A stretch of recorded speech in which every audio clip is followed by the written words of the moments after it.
बिस्मिल्लाहिर्रहमानिर्रहीम अस्सलाम वालेकुम डियर स्टूडेंट्स।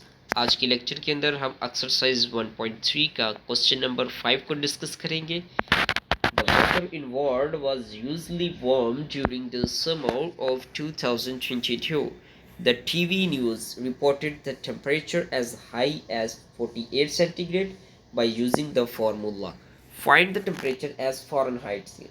ये बेसिकली हमें जो टेम्परेचर दिया गया है ये हमें दिया गया है सेल्सियस के अंदर, सी इसके साथ लिखा हुआ है, जबकि हमने फाइंड किस में करना है, फ़ारेनहाइट्स के। सिंपल है कि हमारे ये जो फॉर्मूला दिया गया है, इस फॉर्मूला में जहाँ पे सी है ना, यहाँ पे हमने 48 को पुट कर देना। अगर हम देखें एक्सरसाइज 3 का सबसे आसान और इजी क्वेश्चन यही है, क्वेश्चन नंबर 5।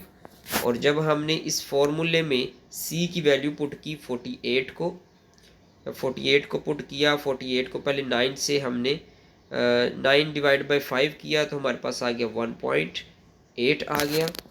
जबकि हमने फिर 90 इसी को ही हमने जब ये 9 को डिवाइड किया हमने 5 से तो हमारा आंसर आ गया 1.8। इस 1.8 को 48 से हमने कर दिया मल्टीप्लाई करने के बाद हमारे पास 86.4 जो आंसर आया था, इनको आपने क्या कर दिया, प्लस कर दिया। प्लस करने के बाद हमारे पास आंसर आ गया 118.4 फ़ारेनहाइट स्केल के अंदर। अब हमारा टेम्परेचर आ चुका है, क्योंकि आपको पता है ना टेम्परेचर मुख्तलिफ स्केल्स के अंदर शो आउट होते हैं। तो ये सेल्सियस में था तो हमने किस में कर दिया, फ़ारेनहाइट में इसको हमने कन्वर्ट कर दिया।